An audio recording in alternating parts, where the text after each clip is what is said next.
அன்பின் பரம தகப்பனே, ஸ்தோத்திரம் ஐயா, ஸ்தோத்திரம் ஐயா. இந்த நல்ல நாளைக்கான கிருபை செய்திரே. உமக்கே எல்லாம் துதி கன மகிமை உண்டாவதாக.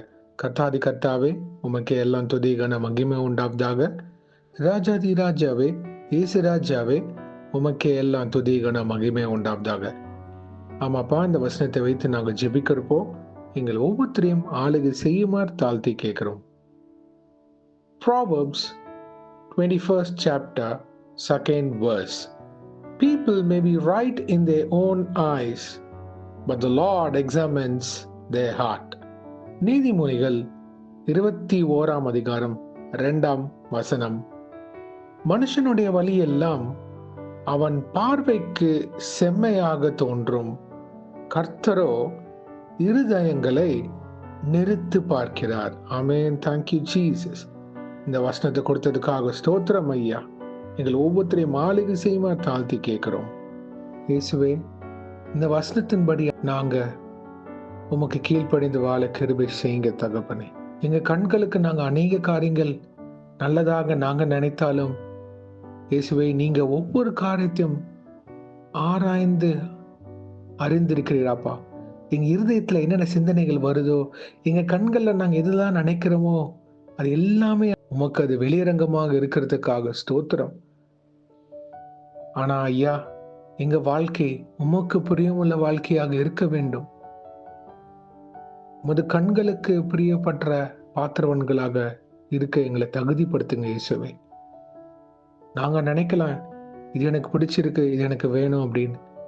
இல்லை இயேசுவே, உங்க சித்தம் உங்க திட்டம்ன்றது அது புரிந்து கொண்டு வாழ எங்களுக்கு கிருபை செய்யுங்க. அதை அறிந்து எங்க வாழ்க்கைய நீர் வடிவமைத்து தருமாறு ஜெபிக்கிறோம். நீங்க எங்க வாழ்க்கைய உருவாக்கி தாங்க. Oh Jesus, we surrender our life under your feet. எங்களை காட்டிலும் எது நல்லது, எங்களுக்கு எது நன்மை, எங்களுக்கு என்ன தேவைன்றது நீங்க அறிந்திருக்கிறீங்க அப்பா. சுய புத்தியில நாங்க சார்ந்து இருக்க கூடாது. பரிசுத்த ஆவியின் வழிநடத்தல்ல எங்க வாழ்க்கையை அமைத்து தருமா ஜெபிக்கிறோம். கண் போன போக்குல நாங்க போகக்கூடாது ஐயா. ஒரு கிறிஸ்துவ வாழ்க்கைன்றப்போ அது என் எஜமானுக்கு பிரியமுள்ள வாழ்க்கை. என்னை உருவாக்கின தேவாதி தேவன், ராஜாதி ராஜன், இயேசு ராஜா, அவருக்கு பிரியமுள்ள வாழ்க்கை நான் வாழ வேண்டும் அப்படின்ற தகுதியுள்ள பாத்திரவன்களாக எங்களை மாற்றி அமைத்து தாங்க இயேசுவே. எங்கள் குறைகளை மன்னிங்க. இது ஒரு சிலர் இது கேட்கிறப்போ, நான் அநேக காரியத்துல ஆண்டவருக்கு பிரியமில்லாத காரியங்கள் செய்திருக்கிறேன், ஆண்டவர் என்னை மன்னிப்பாரா? கண்டிப்பாக மன்னிப்பார். உங்களோட முழு இருதயத்தோடு அவர் பாதத்தை நீங்க எல்லா காரியத்தையும் வைத்திருங்க. அவர் ஆளுகை செய்வார். உங்கள் பாவத்தை மன்னிக்கிற தேவன் அவர் ஒருவர் தான். ஒரு மனுஷன் நம்மள தவறாக பேசக்கூடும், ஆனா இன்றைக்கும் மாறாத தேவன் இயேசு ராஜா, the Lord and Savior Jesus Christ. He never changes and He is always there for us. No matter whatever mistake we do, He corrects us and He disciplines us. Amen. Thank you Jesus. எது பண்ணணும் எது பண்ணக்கூடாதுன்னு எங்களுக்கு போதித்து வழிநடத்துங்க அப்பா. நாங்க உண்மை பிரதிபலிக்கிற பாத்திரங்களாக இருக்க வேண்டும். ஆமா இயேசுவே, அதை நீங்க தான்ப்பா வழிநடத்தி ஆளுகை செய்யுங்க. எங்க தடைகளை நீக்குங்க அப்பா. மாம்சமான சிந்தைகள் வேணாம், ஆவிக்கேற்ற சிந்தனைகளோட எங்க வாழ்க்கை வாழ கிருபை செய்யுங்க ராஜாவே. நீர் விரும்புகிற பாத்திரவன்களாக எங்களை உருவாக்கி தாங்க.